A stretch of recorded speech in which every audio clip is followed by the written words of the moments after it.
kalau PDAP ini kaitannya begini, dengan adanya kawasan industri Batang. Nah, ternyata di sana ada peluang, opportunity yang ada di sana adalah kaitannya dengan pengelolaan air bersih. Nah, kebetulan sumber airnya itu yang nanti untuk kebutuhan industri di kawasan industri terpadu Batang ini, KITB Batang ini, itu adalah dari Sungai Urang, Kali Urang namanya itu. Nah, Kali Urang ini wilayah ataupun kewenangannya provinsi.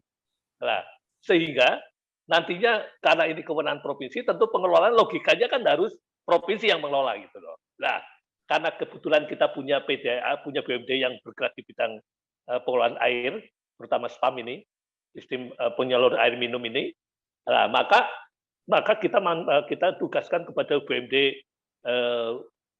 Tirta Utama ini untuk bagaimana bisa menangkap peluang itu.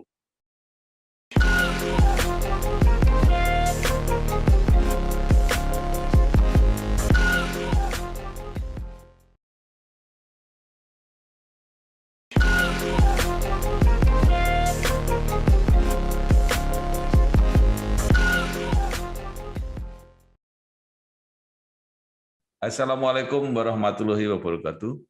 Bersama saya Bambang Sadono di Kanal Inspirasi Jawa Tengah. Mudah-mudahan kanal ini selalu bisa memberi inspirasi, motivasi, dan edukasi. Kami sedang membuat serial video mengenai potret kegiatan di Jawa Tengah, terutama di dalam upaya untuk pemulihan ekonomi, dinamika politik, dan peningkatan kesejahteraan rakyat. Hari ini saya sudah bersama dengan Bapak Bambang Haryanto. Beliau adalah Ketua Komisi C DPRD Jawa Tengah. Beliau dari fraksi PDIP, Partai Demokrasi Indonesia Perjuangan. Apa kabar Pak Bambang Haryanto? Alhamdulillah sehat Pak Bambang. Ya, baik. Belum lama ini saya membaca berita bahwa DPRD Jawa Tengah menyetujui perubahan dua BUMD kalau tidak salah. Yang satu Perusda Citra Mandiri Jawa Tengah menjadi PT Jateng Agro Berdikari Perseroda, dan yang kedua PT Jamkrida kalau tidak salah juga menjadi Perseroda. Nah, ini pertanyaannya, yang menjadi PT Jateng Agro Berdikari ini apa latar belakangnya, Pak? Kalau tidak salah dulu sepintas lalu sudah disampaikan, mungkin bisa disampaikan kembali. Silakan, Iya. Pak Bambang. Makasih Pak Bambang. Jadi mungkin saya lebih melengkapi apa yang statement awal Pak Bambang ya. Ya. Jadi tidak salah kalau kita sudah menyetujui, tapi secara legal formalnya belum ya. Karena dua itu, pertama kalau PT Citra Mandiri Jawa Tengah ini perubahan menjadi Perseroda ini sudah hampir final. Ini tinggal nanti penetapan di paripurna saja. Nah, kalau untuk Jamkrida, ini baru penyampaian naskahnya, tapi belum sampai pembentukan pansusnya, pembahasannya belum gitu loh. Tapi memang tidak salah, insya Allah kita memang seperti itu, karena saya sampaikan perubahan badan hukum kedua BUMD kita ini mau tidak mau harus dilakukan karena ini merupakan amanat daripada PP nomor 54 tahun 2017, di mana salah satu pasal di PP tersebut mengamanatkan bahwasannya bentuk badan hukum badan usaha milik daerah itu alternatifnya juga dua, yaitu Perumda dan Perseroda. Nah, untuk itulah inilah perubahan badan hukum yang seperti itu. Itu yang ingin kami sampaikan. Jadi yang melatar belakangi pertama adalah karena ini amanat ya, regulasi konstitusi PP 54 itu sendiri. Tapi yang kedua, tentunya ini kan sejalan dengan apa yang menjadikan pemikiran yang ada di legislatif ya, khususnya di Komisi C ya. Gitu. Bagaimana seperti saya sering sampaikan, ada sebuah revitalisasi di BUMD kita. Sehingga nanti saya akan sampaikan komparasi bagaimana performance daripada PAD kita seperti kayak gitu, begitu sangat jomplangnya begitu, sehingga kita perlu ada ikhtiar untuk revitalisasi. Nah, dalam konteks merevitalisasi inilah salah satu pintu masuknya adalah perubahan perda ini gitu loh. Sehingga perubahan perda ini tidak hanya semata-mata perubahan badan hukumnya saja, tapi terus-menerus perubahan ada roh daripada BUMD itu sendiri. Nah, dalam konteks inilah CMJT yang semula ini adalah boleh dikatakan perusahaan BUMD yang begitu banyak aneka usahanya, multi usaha gitu loh. Unit usahanya luar biasa banyaknya, dan ini hari ini sejalan dengan semangat yang ada di teman-teman di Komisi C ini untuk bagaimana mengcluster masing-masing BUMD ini fokus pada core bisnisnya, sehingga kita bentuk holding yang mana itu nanti menjadi induk daripada usaha itu sendiri. Maka dalam perubahan CMJT ini kita memutuskan, kita menyepakati untuk CMJT ini nanti kita bergerak pada bidang pangan secara umum. Saya kira itu Pak Bambang. Sehingga dalam konteks karena ini bisnisnya sudah pangan, tentunya kan ada perubahan nama gitu ya. Karena bagaimanapun juga supaya apa ya, ada apa ya istilahnya, perbedaan lah begitu kira-kira begitu. Nah, itulah sehingga setelah kita putuskan bersama, maka ini kan juga kita harus koordinasikan dengan Kementerian Hukum dan HAM ya, karena ini kan nantinya akan tercatat di sana. Kira-kira ada nama double enggak? Nah, akhirnya kita temukan dan kita sepakati yang namanya nanti adalah Jateng Agro Berdikari. Saya kira itu Pak Bambang. Tadi Pak Bambang Haryanto mengatakan bahwa ketika masih menjadi CMJT itu banyak sekali unit-unit atau kegiatan usahanya. Nah, ketika ini diklasterisasi menjadi klaster pangan, itu bisnis-bisnis yang lain siapa Pak yang kelola Pak? Jadi sebetulnya begini Pak Bambang. Jadi spirit untuk apa namanya merger ataupun mengkonsolidasi unit usaha dalam bentuk holding itu kan sejatinya itu untuk BUMD sudah ada beberapa yang sudah dilakukan oleh Komisi C ya, oleh DPRD ya. Artinya salah satunya adalah tentang kayak PRPP gitu loh. Nah, PRPP itu nanti adalah di sana mandatnya adalah bagaimana PRPP ini nanti menjadi holding di bidang pariwisata. Nah, dalam konteks inilah ada perda-perda inilah terjadi persinggungan. Di mana tentunya ada unit-unit usaha yang mestinya harus konsolidasikan dengan BUMD yang lain. Nah, salah satu contoh nanti prakteknya ini proses konsolidasinya kalau tidak salah kalau dipercaya itu diberikan masa transisi 3 sampai 5 tahun lah begitu ya. Nah, nanti unit-unit usaha ini jadi ada beberapa. Kalau memang yang bukan bidangnya, bukan core bisnisnya dia dilimpahkan kepada BUMD yang menjadi holdingnya.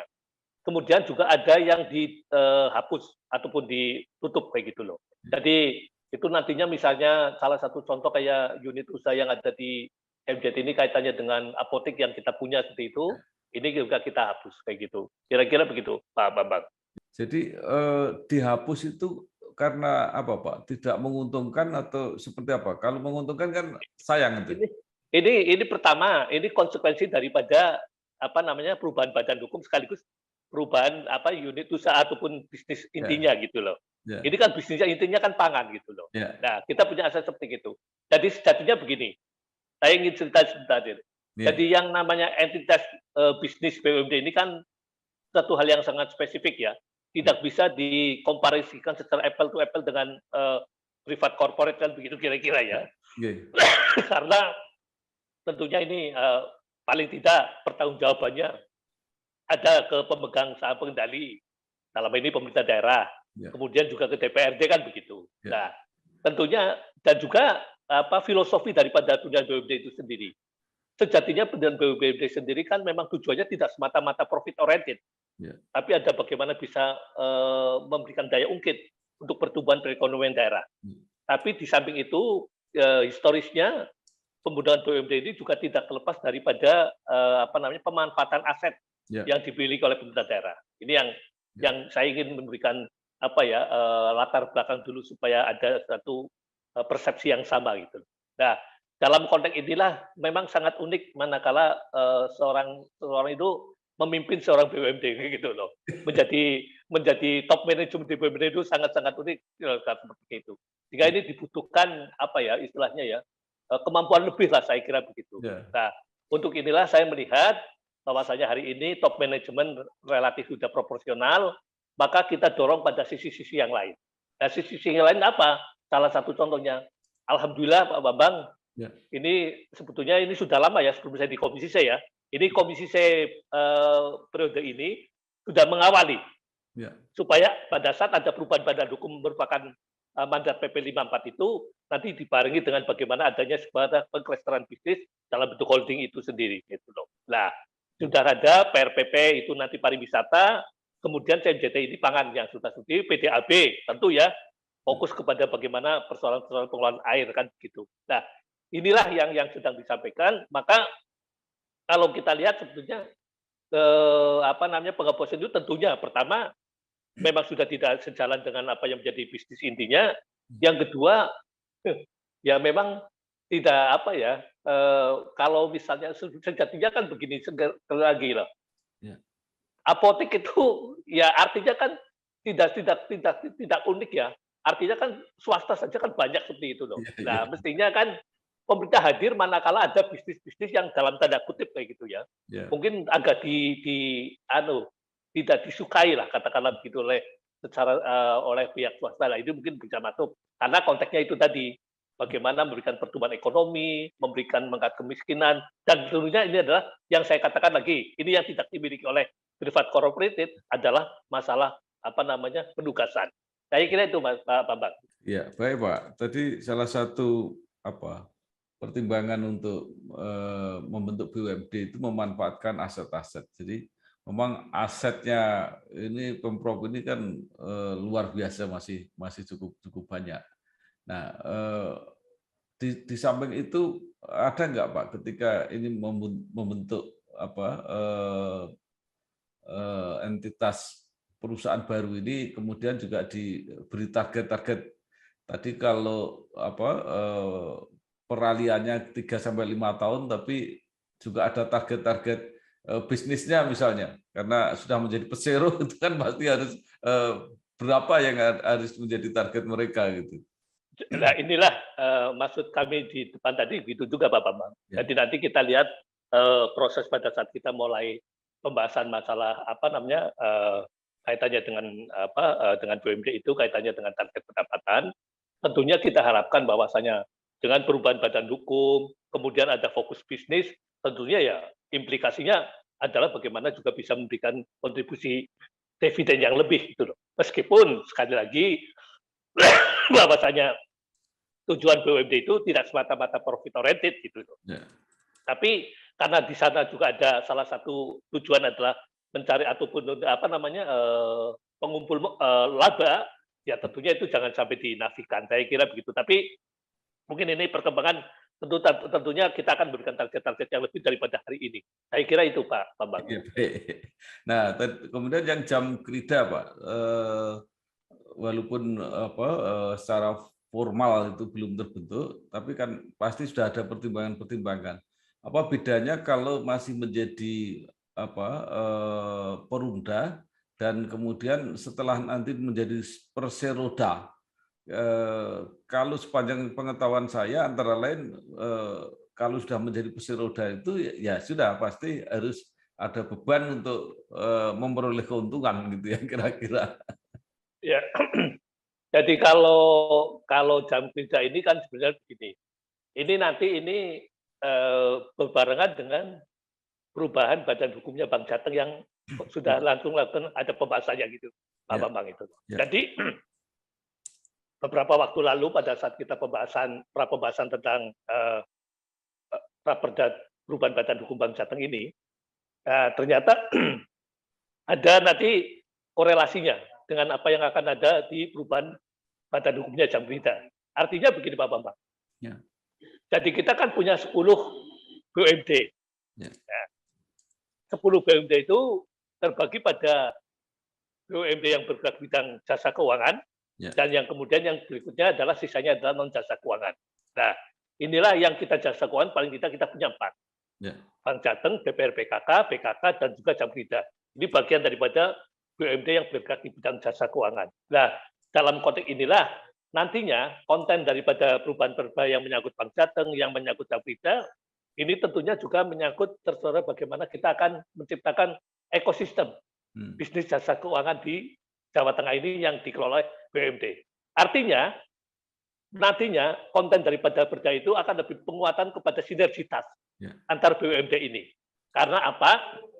Jadi kita kemarin sejatinya kalau misalnya nanti antar BUMD ini bisa berkolaborasi, saya yang menganggap seperti itu, sebetulnya dalam tanda kutip ini akan memberikan keuntungan bagi kita semua gitu loh. Salah satu contoh gitu loh.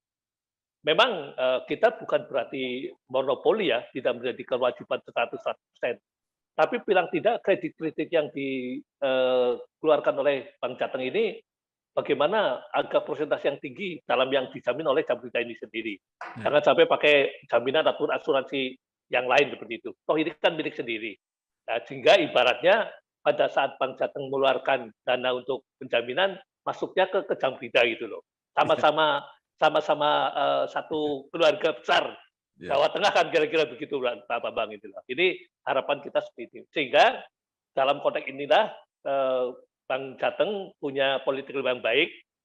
Kemarin sudah dipaparkan pada saat kita diskusi bahwasanya nanti Bank Jateng tidak hanya memberikan peluang ataupun kesempatan bagaimana kredit-kreditnya dijamin oleh Jambrida, tapi Jateng juga akan masuk dalam masalah bantuan permodalannya gitu loh. Dan Jateng akan masuk menjadi bagian daripada pemegang saham di Jambrida nantinya begitu. Kira-kira begitu Pak Bambang. Jadi memang peluangnya sangat sangat besar ya, apalagi kalau untuk pengembangan atau penumbuhan UMKM.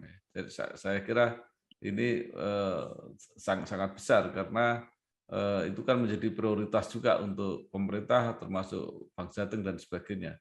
Jadi kalau manajemennya kuat maka Jambrida ini peluangnya sangat besar.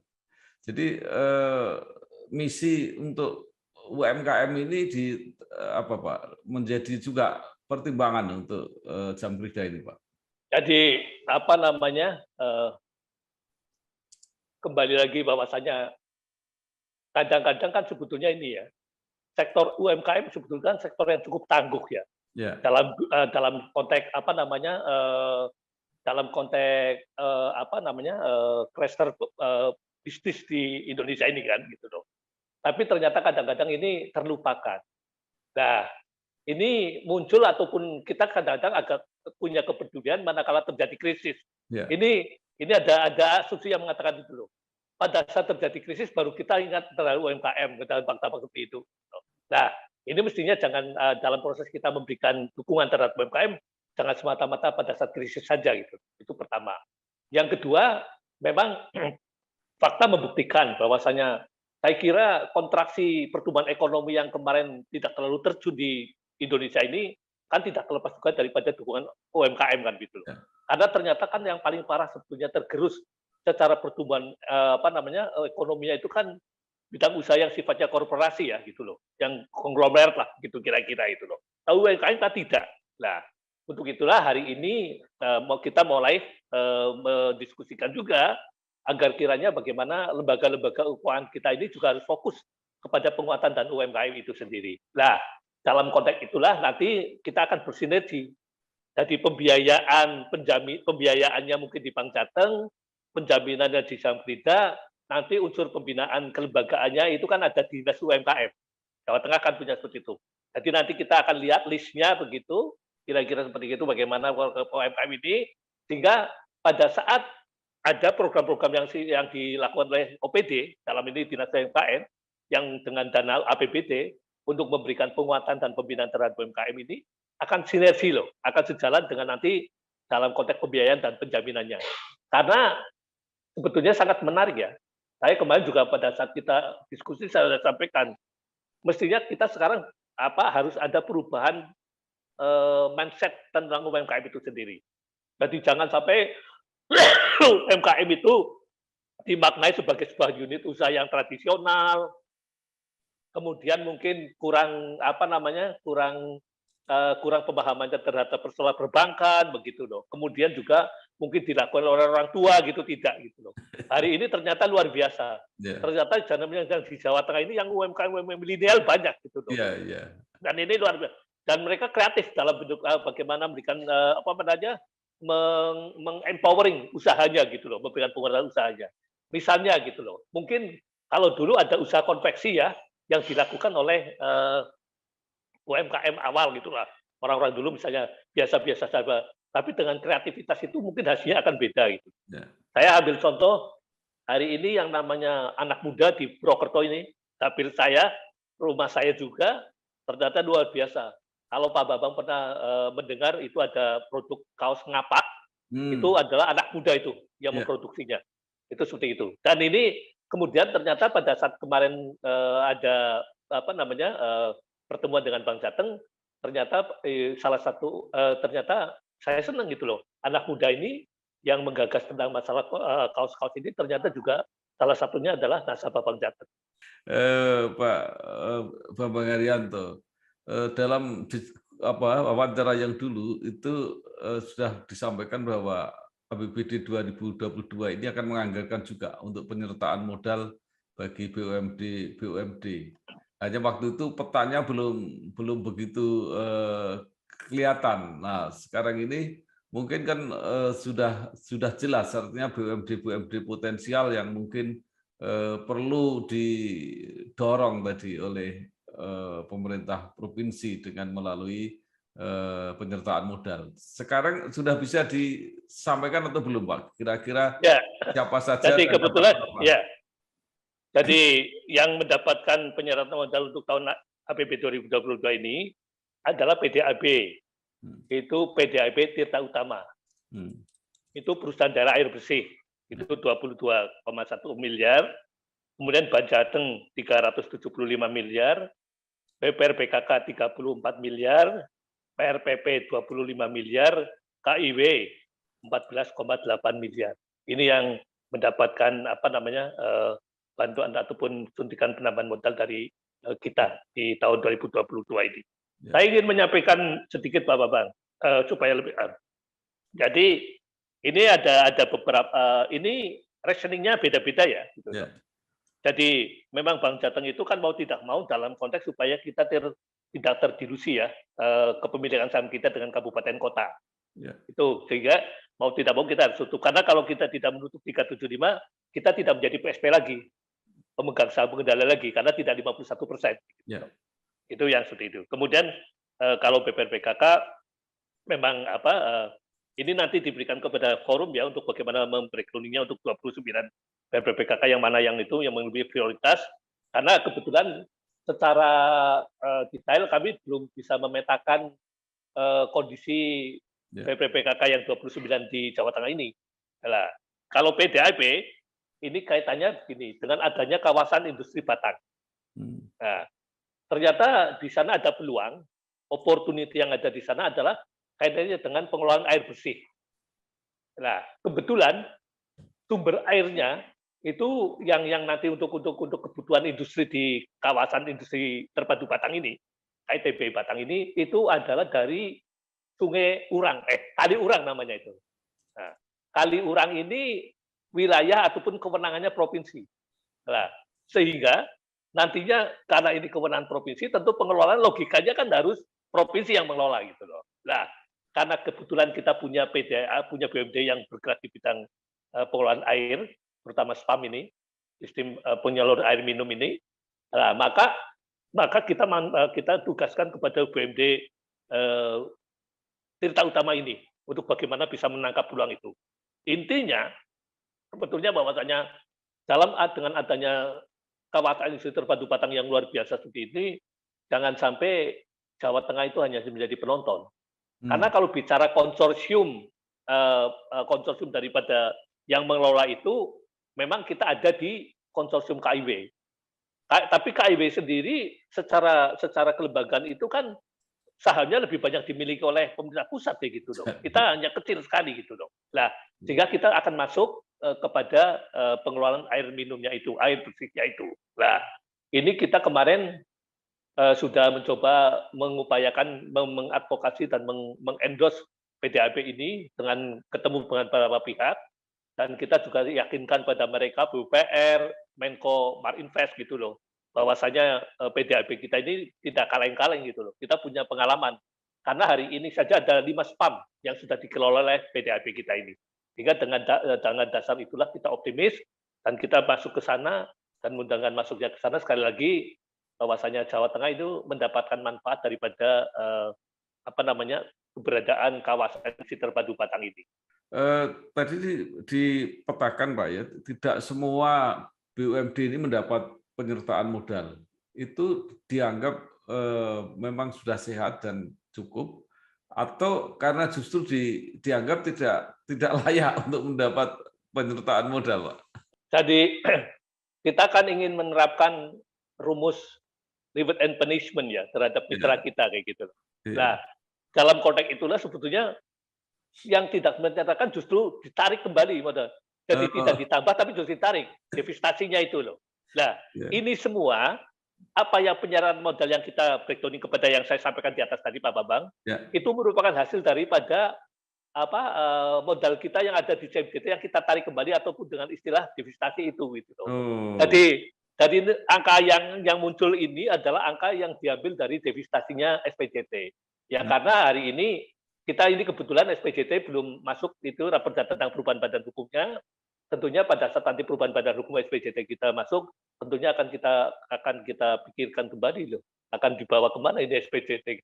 SPJT di divestasi ada kemungkinan apa Pak? Dilikuidasi gitu. Saya kira kalau itu apa namanya, itu kalau likuidasi itu bukan berarti ranahnya kita ya, meskipun rekomendasi sudah berkali kita keluarkan gitu loh. Iya, iya, Nah, iya. tapi kan ternyata tidak tereksekusi juga. Ya Iya, nanti kita lihat. Nah, dalam konteks ini, Pak Bambang, iya, justru saya ingin apa namanya, menegaskan gitu loh. Jadi hari ini kan apa ya, fungsi pembinaan ya, dalam hal ini dari Biro Perekonomian, itu kayaknya belum firm gitu loh.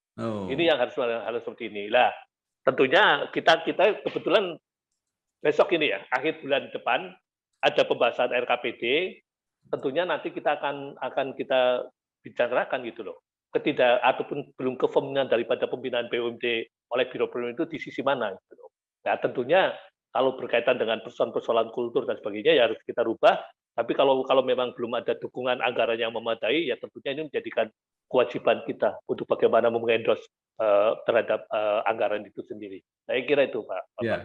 Baik, ini yang menarik, Bank Jateng mendapat 375 miliar. Tapi akhir-akhir ini sangat banyak pemberitaan mengenai kerugian Bank Jateng yang diduga ya sekitar itulah kira-kira karena ada masalah pidana di Jakarta.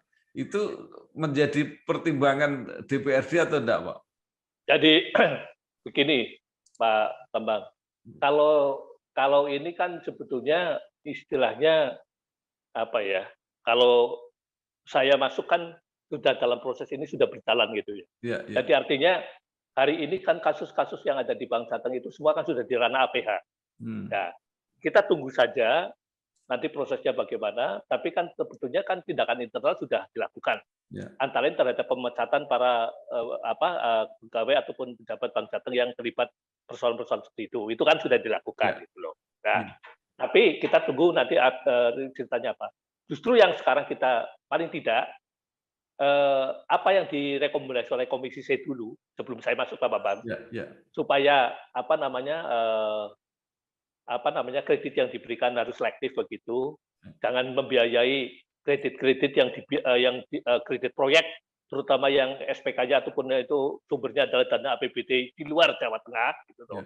Ini kan ceritanya begitu loh, ya, ya, ya, membiayai kredit proyek seperti itu dan ternyata ada semacam apa namanya fraud begitu loh. ya. Dan ini mungkin memang sudah didasari mensrea dari para pejabatnya itu sendiri, jadi harus kita benahi gitu loh.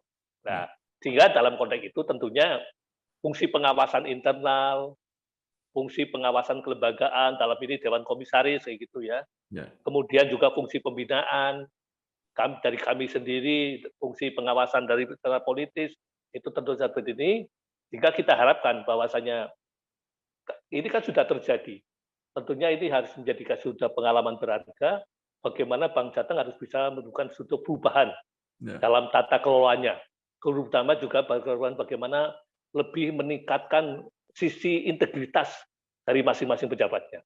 Karena yang namanya mensrea ini kan tergantung sisi integritas. Niat jahat kita kan tergantung bagaimana kan integritas kita kan begitu loh. Nah, inilah yang harus kita pikir. Sehingga ada beberapa masukan, meskipun ini mudah-mudahan itu terserah nanti bagaimana Bank Jateng itu bisa menerapkannya, mengimplementasikan, supaya itu tadi bagaimana ada kegiatan-kegiatan yang sifatnya lebih juga untuk menumbuh kembangkan aspek integritas itu sendiri. Karena sekali lagi, lembaga perbankan itu adalah lembaga kepercayaan, lembaga bank itu mengelola uang, sesuatu yang sangat riskan kayak gitu, maka kalau tidak dibarengi dengan personal yang ataupun sumber daya manusia yang punya integritas tinggi, ya itu tadi. Karena sebagus apapun sistem, kan pasti ada kelemahannya. Tapi sebelum itu mungkin hal-hal seperti ini akan kita lebih optimalkan. Saya kira itu, Pak Bambang.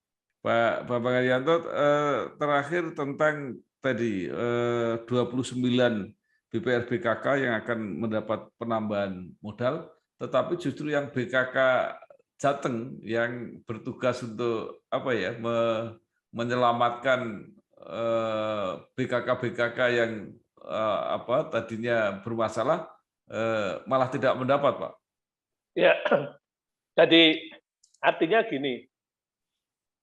Pertama, persoalan penyelesaian skema penyelesaian persoalan yang ada di Pringsurat dan Klaten kaitannya dengan PKK ya. Ya.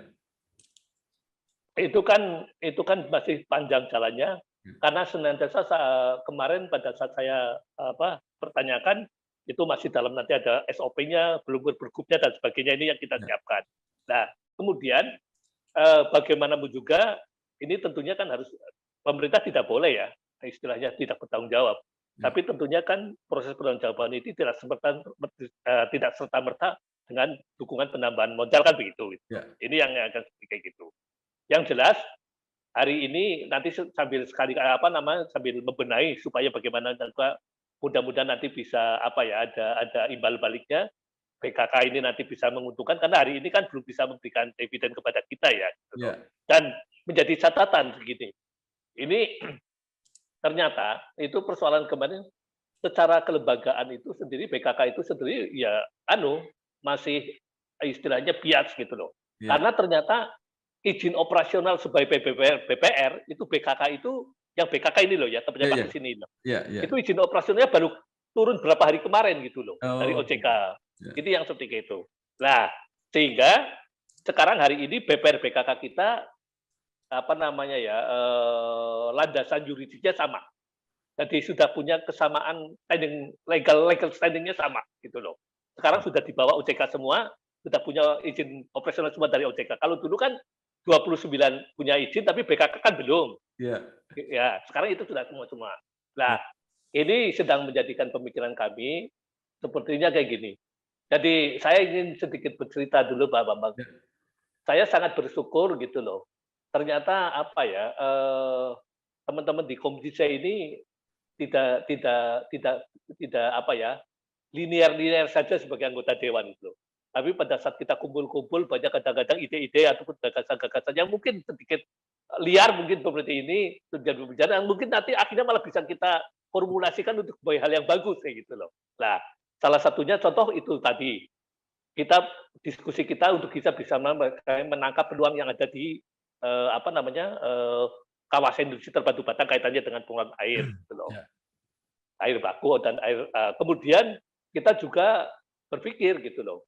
Ini secara kelembagaan kaitannya dengan estetikanya gitu. Jadi yang namanya kalau BPR ini kan mungkin gemuk ya organisasinya ya. Kayak gitu loh. Karena kan setiap kabupaten itu kan berdiri sendiri. Ya, betul. Nah, kayak gitu loh. Bukan cabang dari Semak gitu lah. Kita pikirkan itu loh. Bagaimana bikin BPR BKK Jateng kayak gitu, entah nanti namanya apa, tapi bukan terkonsolidasikan seperti ini. Hingga nantinya BPR BKK ini cuma punya satu komisaris atau komisarisnya tunggal, direkturnya tinggal gitu loh. Tidak seperti kayak gini loh. Kita bikin konsolidasi seperti ini baru pemikiran-pemikiran tapi belum mengarah ke sana. Supaya dalam gambaran kita tentunya kalau memang organisasinya ramping kan tentunya kan efisien dalam operasionalnya. Itu yang pertama. Tapi ini pun harus kita pikirkan secara panjang karena 29 BPR BKK ini sendiri seperti Pak Bambang saya sampaikan, mohon maaf kami belum memberikan secara detail tingkat kesehatannya bagaimana belum terpetakan. Meskipun kalau kita tahu bahwa yang paling menonjol itu adalah 3. Yaitu Purwodadi, Karangmalang, dan Banyumas, itu Purwokerto, itu 3 seperti ini. Ya. Tapi mudah-mudahan nanti pada saat seperti ini kita terkonsolidasi ini akan semakin baik. Tapi substansi yang paling penting yang ingin sampaikan adalah bahwasanya kami ingin merevitalisasi BUMD ini tidak seperti dulu-dulu. Itu yang pertama. Yang kedua, saya selaku yang dituakan di komisi C ini sangat bersyukur karena dukungan teman-teman luar biasa, bahwasanya ternyata itu tadi ide-ide yang kadang-kadang spontan itu nanti bisa dalam forum-forum yang informal, tapi bisa menjadikan masukan juga bagi kita dalam langkah-langkah kerja ke depannya. Saya kira itu, Pak. Ya, baik, saya ingin menambah sedikit saja. Saya mewawancara beberapa BPR BKK yang disebutkan oleh Pak Bambang Haryanto tadi. Rata-rata mereka mengatakan bahwa komposisi modal dari provinsi sekarang sudah mulai menurun karena setoran kabupaten kota bertambah terus gitu. Itu catatan yang pertama. Yang kedua, dari BKK yang Jateng itu mereka optimis bahwa dia akan menjadi BPR terbesar nanti di Jawa Tengah ya.